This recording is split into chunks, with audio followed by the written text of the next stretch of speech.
આપણે ઊંધિયું ખાવું છે. ઊંધિયું કઈ મળે છે? શાક રોટલા ખાઈ લે, શાક રોટલા. શાક રોટલા નહીં ખાવ, ઊંધિયું ખાવું છે. તો આ બે ભાઈ ઉભા છો, સ્પેશિયલ ઊંઝાના કારીગર જ છે. કયા ગામના છે? એક થી એક સળિયાતા. કયા ગામના છે? એટલે ઊંધિયું એક થી એક સળિયાતું હોય, બેસ્ટ માં બેસ્ટ, સ્વાદિષ્ટ. એટલામાં ક્યાંય હોય જ નહીં. છે કયા ગામના ભાઈ? તને ખબર નથી? ના ના. જો દોસ્તી ઊંધિયું નામ છે હા. અને હિરાણા છે. આ બે ભાઈ હા. બિપિનભાઈ રાઠોડ અને રાજુભાઈ ગોલાણી હા. બંને ભેગા મળીને ઊંધિયું બનાવે છે. એટલે કઈ જેવું તેવું તો હોય નહીં ઊંધિયું. અને પાછું બીજી તને ખબર છે ના કે ના. આજુબાજુના ગામમાં 5 સ્ટોલ નાખવાના છે. 5 સ્ટોલ? હા. હવે કયા ગામ ઈ હું તને કહું, સાંભળ.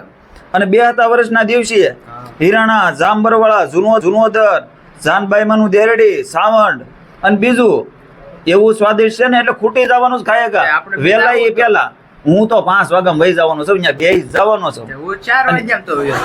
નહીં એ નહીં કરવાનું હો, તો? હું પેલા જવાનો છું. તો બે હારો જ જાવ. અને મિત્રો જો વધારે માહિતી તમારે જોઈતી હોય તો ડિસ્પ્લે ઉપર કોન્ટેક્ટ નંબર આપેલો છે, ફટાફટ જઈને કોન્ટેક્ટ કરો.